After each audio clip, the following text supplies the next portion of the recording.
Hello, and thank you all very much for coming at this early hour. My name is Fiona Scott from the University of Sheffield. I'm currently edging painfully slowly towards the end of a PhD project. And this is looking at understanding preschool children's home engagement with media as a classed practice. So what I'm interested really in is not so much what children are watching, but what they do with it at home. So how do they engage with it? How does it influence their play, the way they talk?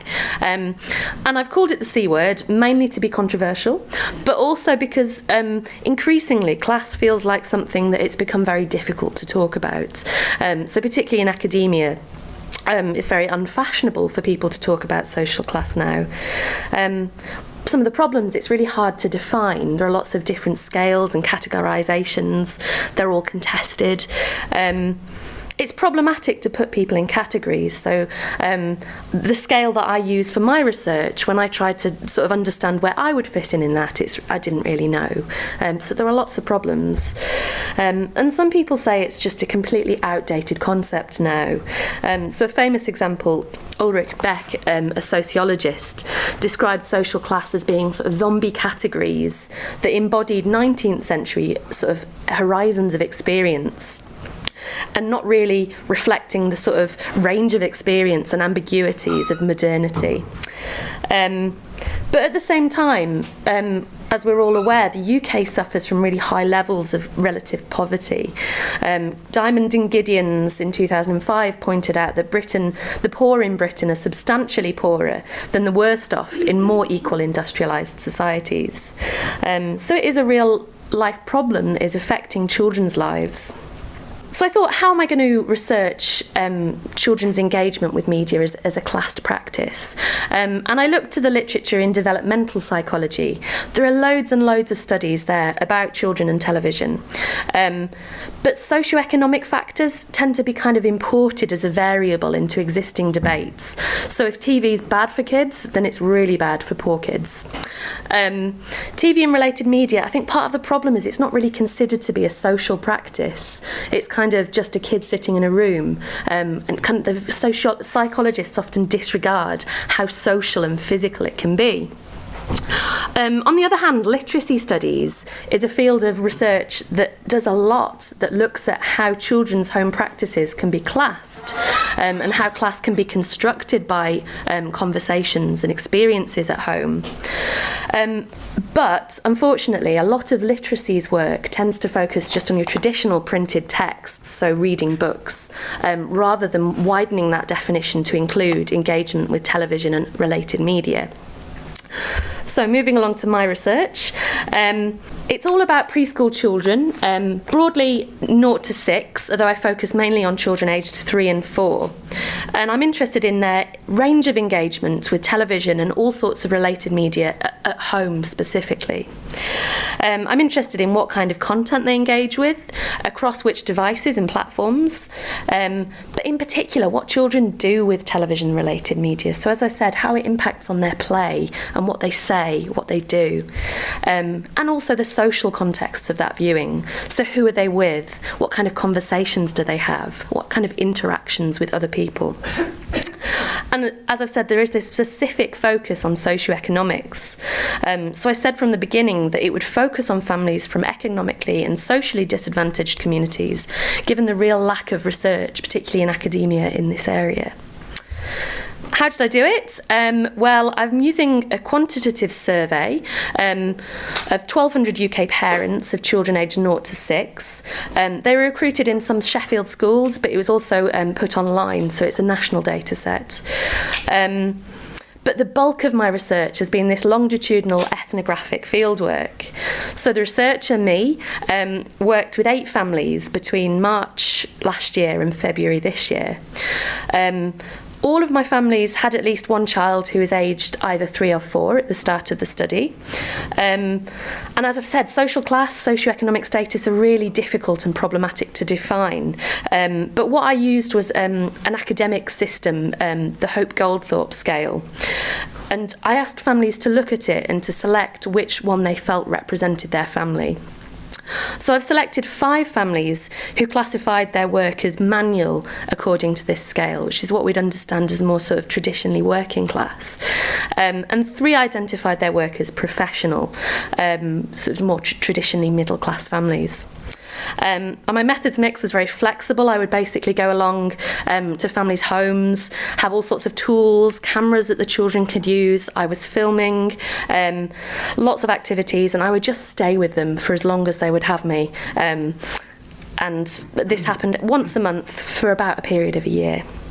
So, before I introduce some of my data, just a brief mention of some of the theoretical tools I'm using. I've been very influenced by multimodal theory, the idea that human communication is multimodal. So particularly important for children of this age. Communication isn't just about words, it's about gesture, it's about eye contact, it's about physical movement. Equally, lots of people have pointed out that digital devices are multimodal, so the messages children are getting from them are multimodal. So the way I see it is this kind of complex web of meaning making that's going on at home, where a child is interacting with people, physical objects, digital objects, and kind of making meaning in this complicated web. In terms of looking at social class, I've been using Bourdieu's notion of habitus, which suggests that power is culturally and symbolically created, and it's constantly re-legitimised through the interplay of both practice and structure. I've also been using the funds of knowledge approach, which refers to and places value in all of the practices that children engage with at home. So it's based on this idea that all children have skills and knowledge that are specific to their communities, but not all of these skills and knowledge are valued equally. And so my real question is, how is social class implicated in these practices? So a couple of key findings. First of all, briefly from my survey, parents spend a significant time watching television with younger preschoolers. So as you can see, almost 50% spend at least an hour to 2 hours watching television with their kids every day, and some spend significantly more time than that.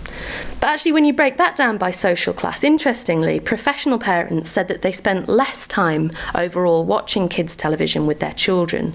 So the working class parents were spending a little bit more time actually physically with them, engaging in that content.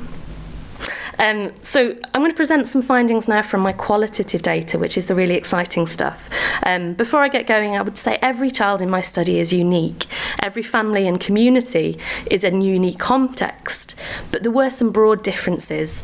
Okay, so Harry and Emma, they're both preschoolers living in Sheffield. Their parents were asked to select their socioeconomic status from my scale, and both selected manual status. So Harry has recently turned 4. The leader, Harry's brother Keaton, is 5 years old. The brothers have been watching television, and we're playing in the living room with other members of the extended family, including Johnny, also 5. The boys have been telling me about a television show they like, the Powerpuff Girls. As they tell me about it, the conversation erupts into this spontaneous, but clearly previously rehearsed role play. Led by Keaton, the oldest, the boys are co-constructing a physical play scene based on this mutual enjoyment of the television show. Their shared knowledge of the characters' names and colours suggests they know the show well. Their discussions about the role each of them will play suggest prior instances of this play being created as a group. The boys' knowledge of the show is demonstrated in a physical, bodily recreation of the characters' movements, running, flying, jumping, fighting. And they also show knowledge and understanding of the show's narrative content and the dramatic tropes verbally, inventing a new narrative to fit the genre. So they say, I'm a baddie, you crime. It's clearly not narrative from Powerpuff Girls, but it is of a genre, which is really interesting. Emma, meanwhile, is also 4, just shy of 5. She's been playing Plants vs Zombies for weeks by the time I visit, and she's completely obsessed with it, as is her mum. During my visit, Emma plays a lot of Plants vs Zombies, and her mum's been talking her through the different plants she can use to fight off zombies. But the game's really complicated, and she's becoming increasingly frustrated at her inability to play those harder levels. Later, when we're making cupcakes, we need to leave the icing to set, and she says that she wants to go and play the game again. Me and her mum both think she's going to go and sit on the sofa with the tablets, but she leads us outside and obviously invites me to go onto her trampoline. Some way into the bouncing, I don't really know what's going on, but she declares that we're in fact playing Plants vs. Zombies now. Emma's literate play is built on a sophisticated mastery of words and phrases learnt in the game. So later on she says, a huge wave of zombies is approaching. It's quite sophisticated use of language. Under her instruction, Emma and I are using our bodies to defeat the waves of approaching zombies. Her imagination transplants the game seamlessly from tablet to trampoline, with one important detail changed. On the trampoline, we win every time. Okay. So again, Rosie and John are two preschoolers also living in Sheffield, but their parents, when they were asked to select, both chose professional status from this scale. Rosie's 4. Rosie loves CBeebies shows, in particular Mike the Knight and Octonauts, although she's beginning to say that she's too old for some of the content. Today her mum is introducing her to the CBeebies Alpha Blocks game on the tablet.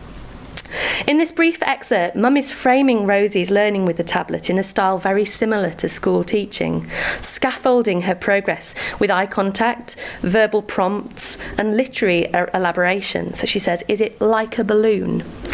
The game on screen serves as a prompt for Mum to take Rosie's learning further, gaining new vocabulary, sagging, and cementing the learning with a physical gesture to understand and remember the word and its meaning. John is 4 and his brother James is 7. I'm visiting them for the 5th time, and we've gone upstairs to the boys' bedroom.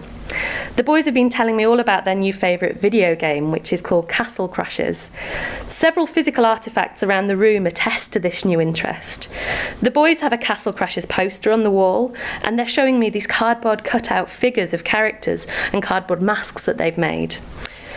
A member of John's family, sometimes their mum and dad, in this case their granddad, has engaged with and built on their interest in playing with digital games, and has used it to engage them in other forms of both traditional and digital play.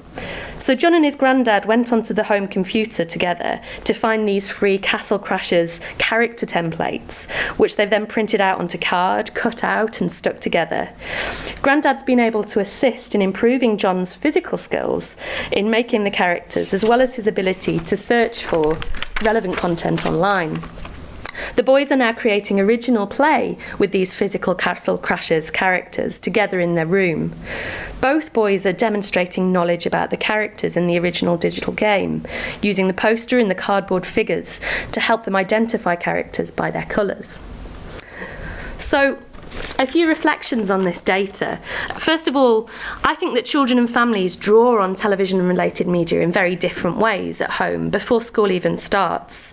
So although each family is unique, the examples I'm presenting suggest that digital practices are broadly different in households mapping onto different social classes. So these differences might relate to the contents, what kind of programmes, media texts are the children drawing on in their play, the social context of their engagement, and also the nature of their playful and literate responses. So looking at that first one, this is the least explored really, but there is some suggestion that children from families who self-identified their work as manual tended to be more likely to draw on certain types of media texts, so things like advertising, which could arguably still be a really valuable tool in their play. Secondly, the social context of their engagement. All of the parents in my study spent time with their preschoolers watching television and engaging in conversation and other activities related to it. They all demonstrated a really high level of knowledge about the content their children engaged with. Parents from families who self-identified their work as professional tended to frame this social engagement with their children's television and related media content to create kind of school-like learning experiences, so teaching maths, language, subject knowledge. They were also more likely to scaffolding the children's learning across other digital and traditional forms of play, so seeking out related educational content online and also physical making and doing. And thirdly, the nature of the children's own playful and literate responses, so thinking about how are they expressing what they've learnt. Physical aspects of communication were actually really important across the spectrum. And all of the preschoolers I spent time with engaged in imaginative play relating to television and related media that demonstrated considerable knowledge and understanding of the media texts they were engaging with. Children from families who self-identified their work as manual tended to express their knowledge a little bit more freely and physically, so they were much more engaged in this kind of role play and physical meaning making. Children who self-identified their work as professional tended to follow their parents' lead a little bit and engage in this school-like play and projects related to television and related media. So just a couple of potential implications.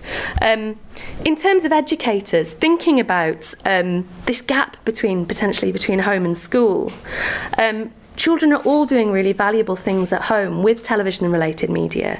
But I think it's interesting to think about how these types of play will be treated when they go to school. Which practices might be deemed valuable and educative, or less valuable, and why? Which practices might be uncovered and mobilised to push children further with learning, and which might be constrained or closed down as unhelpful or inappropriate, in terms of the nature of the play and the content that they're drawing on.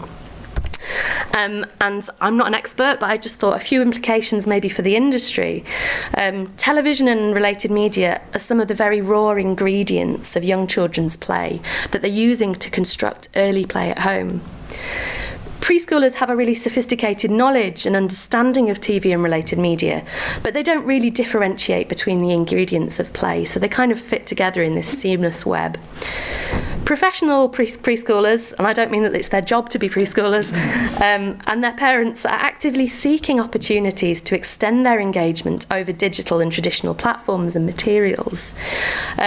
Preschool children's ways of making meaning in the world are deeply physical, and I wonder how we can build on and continue to encourage this.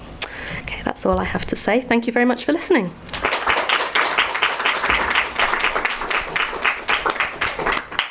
Does anyone have any questions for Fiona? Thanks very much, that was really interesting. I was wondering, so I'm from Ofcom, we do loads of research, we do, and particularly lots of quant research, and we do try and analyse that by the kind of AB, etc., social class scale. Yeah. I don't think that always uncovers and unpicks these more complex differences that you've been alluding to.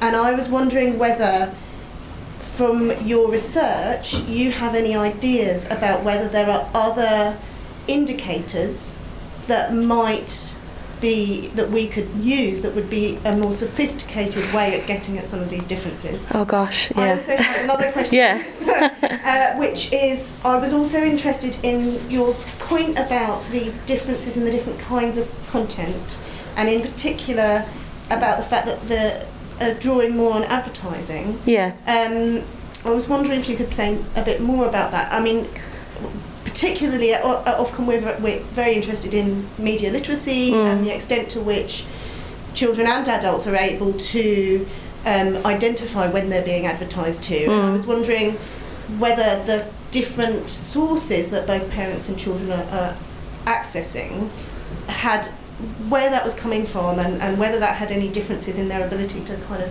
understand different kinds of media.